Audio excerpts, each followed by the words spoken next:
Hey guys, so first of all, apologies for the fact that I'm wearing the same shirt in the last few videos. I'm having a bit of a filming spree, so sorry about that. But today I thought I would tell you about some shows I've seen recently.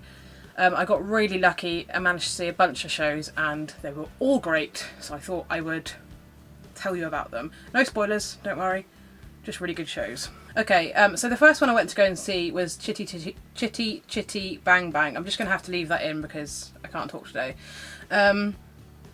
I went to go and see it at the Millennium Centre in Wales, in Cardiff, and it's just the loveliest venue. Just putting that out there, first off. The show was really lovely. I'd seen the film when I was younger, but I hadn't watched it recently until just before I went to go and see it. I figured I'd do a bit of revision, as it were. And I actually think this play was better than the film, like, by quite a bit. I think they'd improved the story. They only made a few minor tweaks, but I think it definitely made a good improvement. And it had Carrie Hope Fletcher and Lee Mead in it, both of whom I love.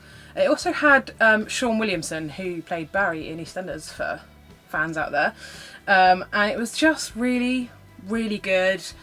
The songs were awesome. They stuck in my head for days afterwards, and it was good for everyone. There was a lot of, it was quite a diverse audience. There was a lot of older people there, a lot of younger people, and everyone seemed to have had a really good time. So if it's coming to, there's not that long left on the tour, I don't think.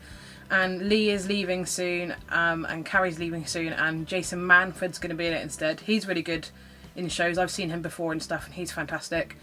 So if it's near you, go and see it.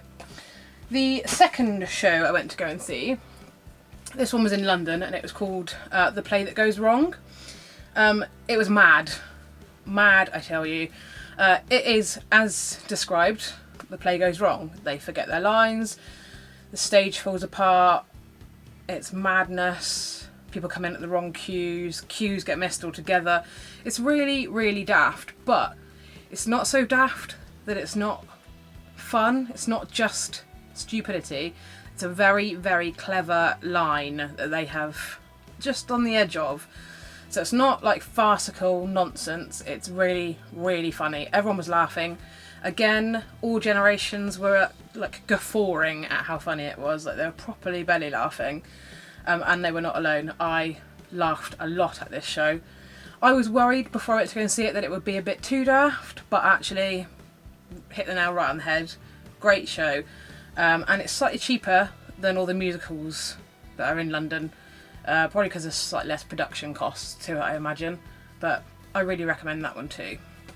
Especially if you want something a little bit like light-hearted. The next show I went to go and see was The Bodyguard. Now, Beverly Knight, fantastic. I loved the film years ago. I also loved Whitney Houston, and some of her songs were just awesome. And I was a little bit scared to go and see this show. Like, I know it's been around for a long time, but I didn't want to hear anyone else sing Whitney Houston songs. Like, they do it on the X Factor and stuff, and like sometimes you get a nice surprise, but most of the time you're like, stop ruining the song, please stay away from it, no one should sing it but Whitney. But when I heard Beverly Knight was going to do it, I figured this was my moment to go and see it, because I love Beverly Knight. Her voice is incredible. She's got one of the best live voices I think I've ever heard, and I've seen a lot of things. Bradley. She was in Memphis. I saw that a few months back. Well, it was actually end of last year, and she was great in that. So as soon as I heard that she was in this, I figured I would just get on it and book tickets. So we did. It was fabulous. She's lovely as well, and I really recommend it. What I especially loved, and this is a minor spoiler, what I especially loved about this was that obviously in a musical you need more than 6 songs, and on the soundtrack of the film Whitney Houston sang about 6 songs. So I didn't know what they were going to do, and I was like, are they going to sing the other random songs that are just in the background of the film? But what they did was they had Beverly Knight do a medley of Whitney Houston songs, and throw a couple of extra Whitney Houston songs in there as well, to like flesh out the music in it. So you got some extra songs that weren't necessarily of that time period, and definitely weren't in the film, but you got to hear her sing them too, and they were great.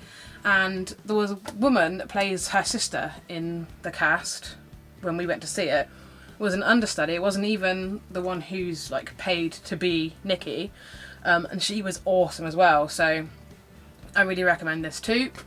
Not disappointed, and it was perfectly wonderful to hear her sing the songs. No worries there at all. The next show I went to go and see, this is going to blind you, apologies, was Aladdin. It's a new musical to the UK. It's only been in London for a little while, and it only came out in Broadway, I think year before last, which is fairly new as musicals go. It was the brightest show I think I've ever seen. It was mad. There was so much choreography in it.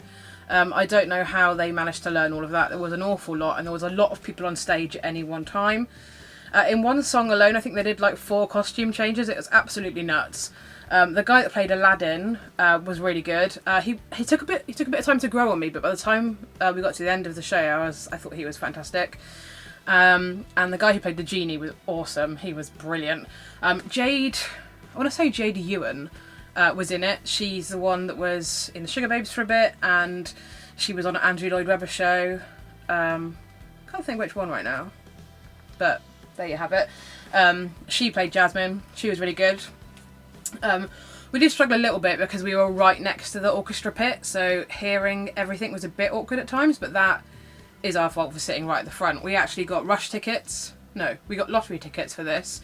So we paid, I think, £25 to see it, so you can't complain about being next to the orchestra and when you've only paid that much money. Really good show. Great, again, for young kids because it is so bright and vibrant. There were kids that were quite young in the audience near us, and they were good as gold, like mesmerised the whole way through it. So that's another good option if you want to take the kids to see something. The next show we went to go and see, we were also kind of cheeky. We got day tickets for this.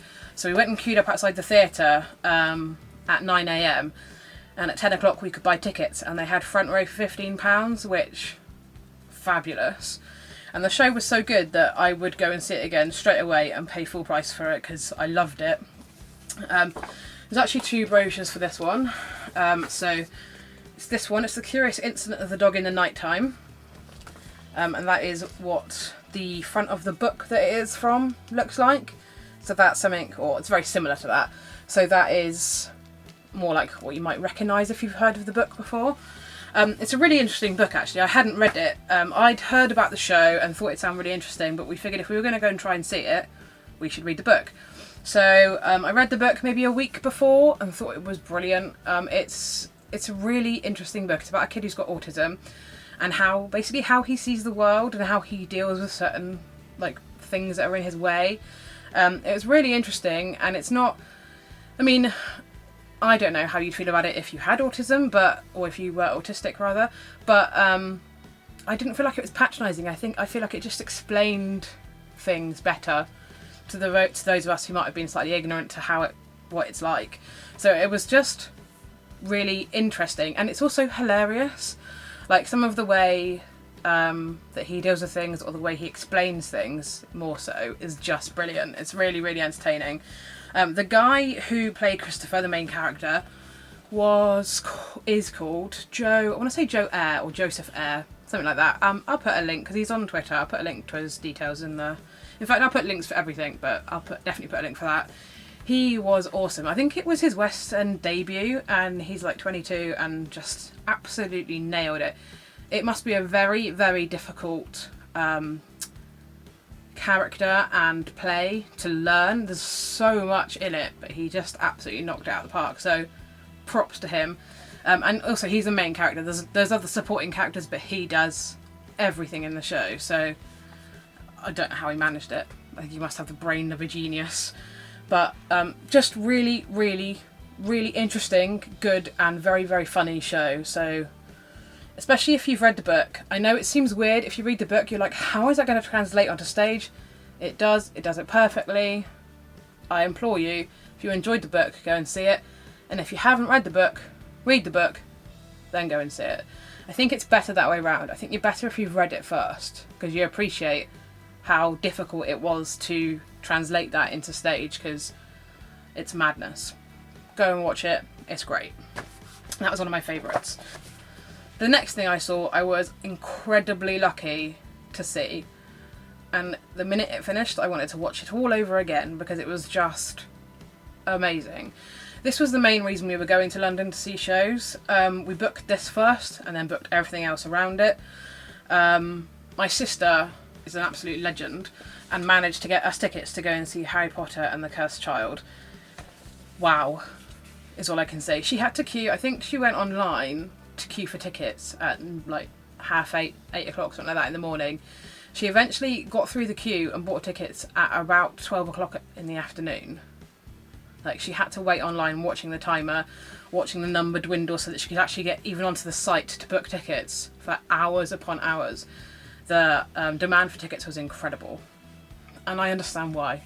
I don't want to say too much about the show because I don't want to give anything away. They very specifically asked people to keep the secret and to not give anything away. I mean, the script is out there, so you could read it if you wanted, but I think the script by itself would be kind of weird. I am going to read it now that I've seen the show, but I didn't read it beforehand because it's not a book. It's not a story to read about Harry Potter. You're reading a play about Harry Potter, and well, actually about Albus Potter, which is Harry Potter's son.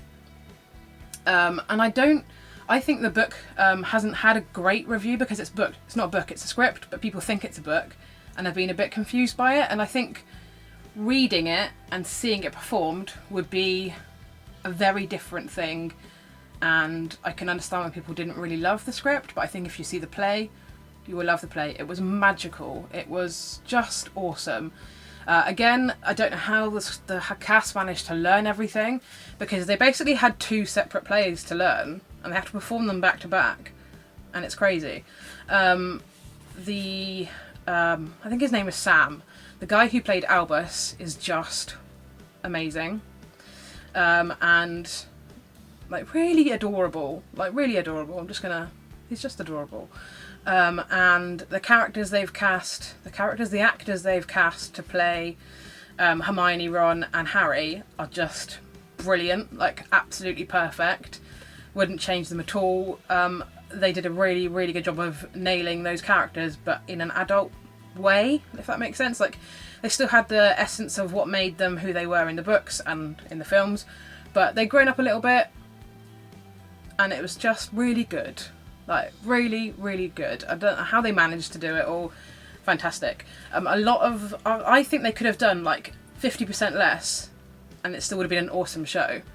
But what they did was they just went all out, and it was not all out in a gaudy way, just in a really impressive way, and it was just brilliant. If you have the chance to go and see it, go and see it. I know that it's currently booked up until December 2017. So if they extend their run, jump on those tickets like your life depends on it. There are other ways. I think there's something on a Friday. I don't fully understand, but they release tickets on a Friday for like the next week or the week after or something. So if you have the ability to get those, check them out. And I just think it's brilliant. Also, there's Draco's son, Scorpius, is also in the show, in the play, and he is hilarious. Like, the character and the actor, the character's wonderful, and the actor playing the character is just, his comic timing is spot on, and he's also adorable. So I don't want to give anything away, but it's basically about their friendship, about Albus and Scorpius' friendship. That's where it stems from, and then it goes from there, and it goes into the magical world that we know and love. So, yes, if Harry Potter is your thing, this is absolutely something you should try and look into. If you can't go and see it, read the script, but read it with an open mind. Know that you're not reading a book.